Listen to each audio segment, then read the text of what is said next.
Sa edad na 16, isa na akong ganap na ina. Hindi ko pa natatapos ang high school. Kinailangan ko nang simulan ang panibagong kabanata ng aking buhay. Hindi ako handa, lalo na sa mga panghuhusga at pananamantala ng mga tao sa aking paligid. Sa edad na 16, nabuksan ng aking mga mata kung gaano kahirap mabuhay sa mundo.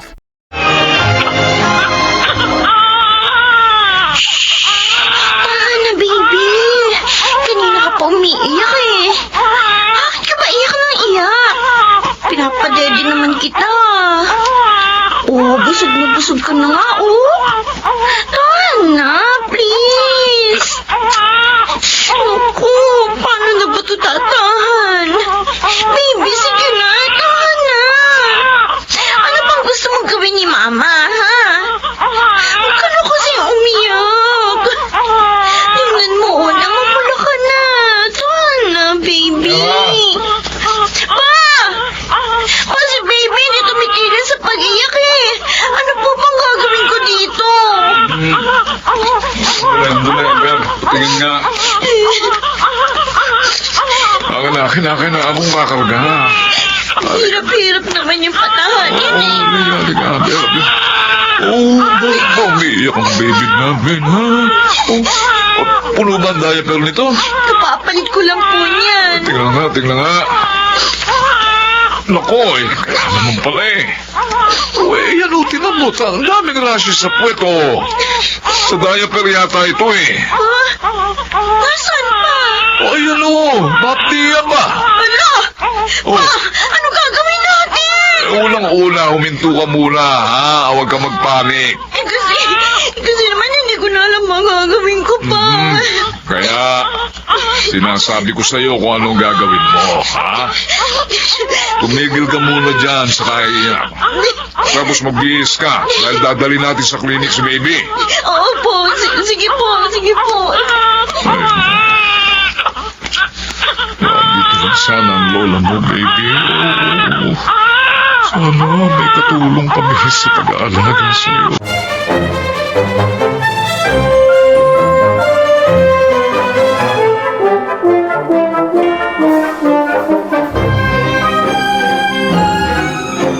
Pa, kakain na tayo.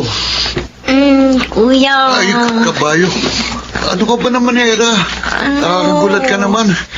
Bigla ka na lang sumusulpot yan at saka ayusin mo nga itsura mo. Kahit magsukulay ng buhok, hindi mo magawa. Akala ko may aswang na nakapasok sa bahay natin. Nakaputi ka pang damit.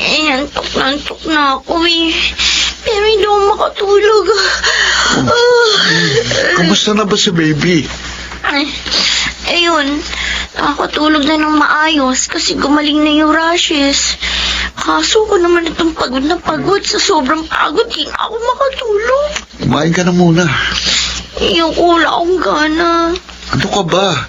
Susumbong kita kay Mama. Ay, tumawag ba si Mama? Kapag tumawag siya, sabihin mo umuwi na lang siya dito sa atin. Kasi pareho lang naman eh. Nag-aalaga siya ng bata doon sa Saudi. Pero doon may sweldo. E di si Papa na lang magpapasahod sa kanya. Kung ano-anong naiisip mo. Mabuti pa, sabihan mo na akong kumain. Lumabas yata si Papa eh. Huwag mo akong gagayahin, kuya, ha? Huwag kang magiging mapusok. Magtapos ka muna ng pag-aaral bago ka makipagrelasyon. Kasi ang hirap-hirap maging magulang. Promise. Pero, sakaling may mabuntis ka, wag mong gagayahin ng tatay ng anak ko. Panindigan mo ang iyong mag-ina, ha? Era, sinapian ka ba ni Mama? Hindi ako makapaniwalang sa'yo ko yun narinig. Hindi nga. Seryoso ako, kuya. Kaya makinig ka sa akin.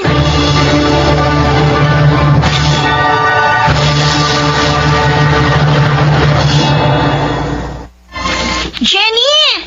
Oy, Ella! Kumusta? Okay naman ako.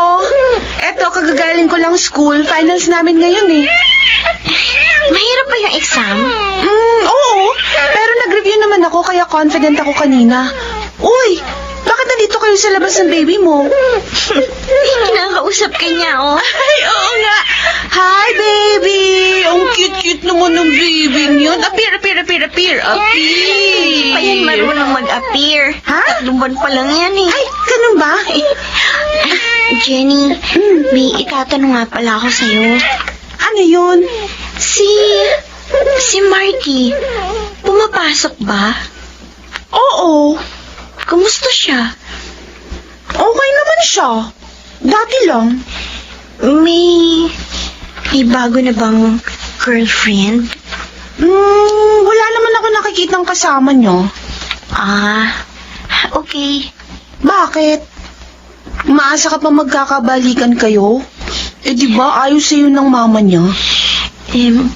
Pwede mo bang mahingi ang number niya? Nagpalit yata siya ng number eh. Pwede ba, Jenny?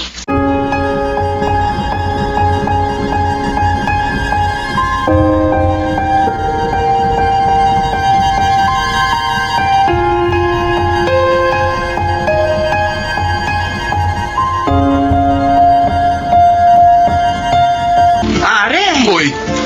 kumusta? Eto, okay lang. Hoy, ikaw palang yayo nitong apo mo, ano? Oo. Pag wala akong ginagawa, ako ang nagbabantay. Hoy, advice ko lang sa iyo ha, pare. Mare, Bantayan mo rin yung anak mo. ano? Eh kasi baka mamaya niyan. Wika nga ng mga matatanda. Hindi pa nga lumilinaw ang ihe, tumitihaya na naman. Baka sa susunod na taon, may pangalawa ka ng apo. Mare, nakakalimutan mo yata ang anak ko tinutukoy mo. Huwag kang basta-basta nagsasalita ng ganyan. Pare, sandali. Patapusin mo kasi ako. Anong tatapusin mo? Galing kasi ako doon sa may labasan. Oh.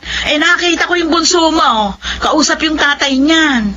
Eh di ba ang tatay niyan yung anak ni Maring Corazon. Mare, Oh, salamat sa pag-aalala, ha? Mare, baka hindi kita matansya. Tumuloy ka na sa bahay niyo at baka hinahanap ka na ni pare. sinabi ko lang naman sa iyo yun, pare. Ba? Para alam mo. Masama ba ang loob mo? Hindi. Mukhang iba rin talaga yung bunso mo yun palibas ay bata pa, kaya mapusok. Mare, Ayun ang mga anak ko. Abay, sinabihan ko sila. Huwag na huwag silang gagaya kay Era. Aba. Ay talagang palalayasin ko mga yon.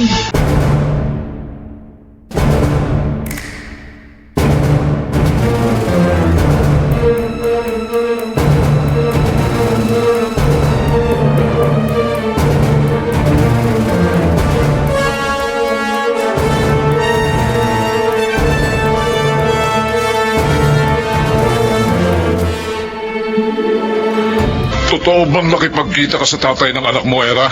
Pa, Ano ba? Sumagot ka! kanina lang naman po eh. Bakit ka nakipagkita sa kanya? Ha? Kasi humingi po sana ako ng pambili ng diaper ni Faye. Ano? Oh, Bakit ka hihingi sa kanya? Ha? kaysa naman ginagastos lang niya sa internet shop yung baon niya. O edi, ipambili na lang ni baby ng diaper. Era naman. Hindi naman nagkukulang ang mama mo sa pagpapadala sa'yo, di ba? Bakit kailangan mo pang mamalimos sa estudyanteng yun? Unfair naman kasi pa. Kung ako lang ang nahihirapang mag-alaga kay baby, dapat problema rin siya. Hindi naman ako nakipagkita sa kanya para makipagbalikan Kung yan ang iniisip niyo. Hoy, sandali, hindi pa ako tapos. Magpapadede pa po ako kay baby. Oh, Diyos ko, tulungan niyo po ako.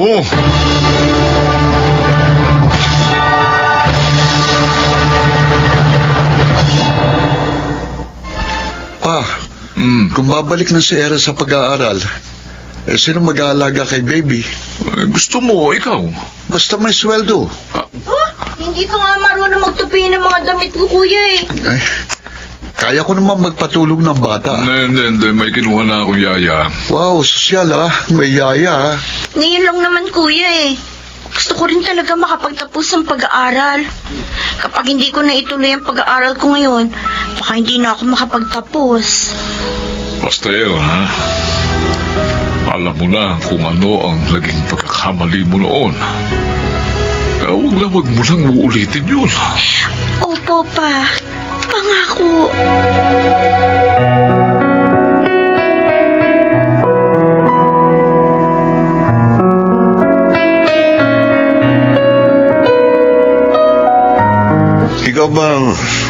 referee? Opo, sir. Ako, advisor mo. Ah, Balita ko may anak ka na. opo. Bakit gusto mo mag-aral uli? Para po mabigyan ko ng maayos na kinabukasan ng anak ko. Oh, Ay, bakit po kayo tumatawa, sir? kung sumagot ka, akala mo kandidata ka sa Miss Universe. Totoo naman po yung sinabi ko, sir. Okay. At siya nga pala, Hinawakan niya ang palit. huwag kang magdadalawang isip na lumapit sa akin, ha? Opo. Kayo pa ba ng ama ng anak mo? Hindi na po. Hindi mo siya namimiss? Po? Pag namimiss mo siya, magsabi ka lang, ha? Bitiwan niyo po ang kamay ko, sir. Bakit? Gusto ko lang namang ipaalam sa'yo. Sincere ako. Napakabastos niyo! Isusumbo ko kayo kay Papa!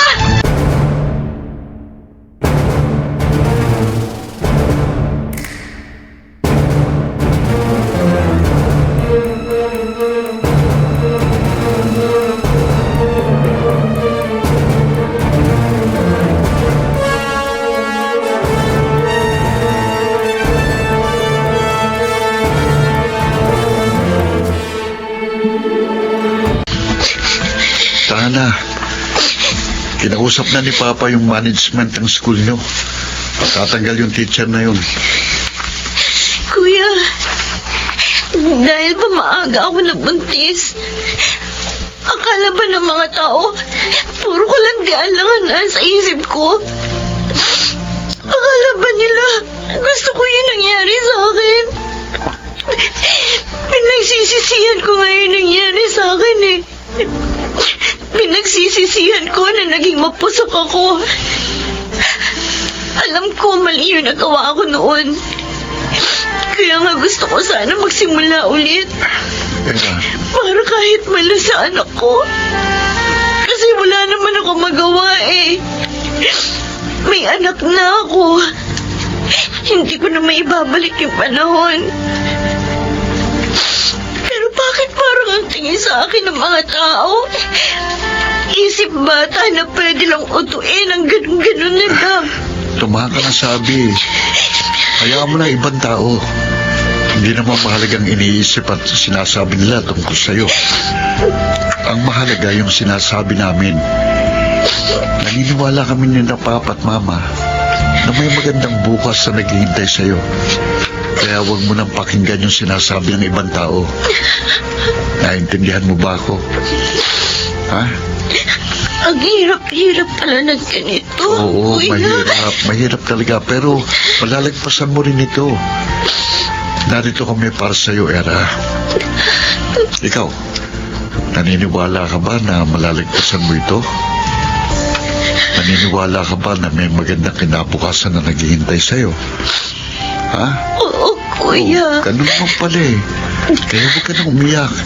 Ipakita mo sa kanila na kaya mong bumangon at magpatuloy muli.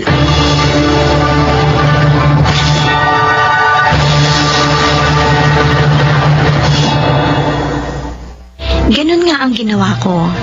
Bumangon ako at nagpatuloy sa kabila ng mga panghuhusgang natanggap ko sa iba't ibang tao. At ngayon, graduating na ako sa kolehiyo. Tandaan po natin, our mistakes do not define us. Kung nagkamali tayo minsan, matuto tayo sa pagkakamali yon at magsimulang muli. Ako po si Era at ito ang aking buhay.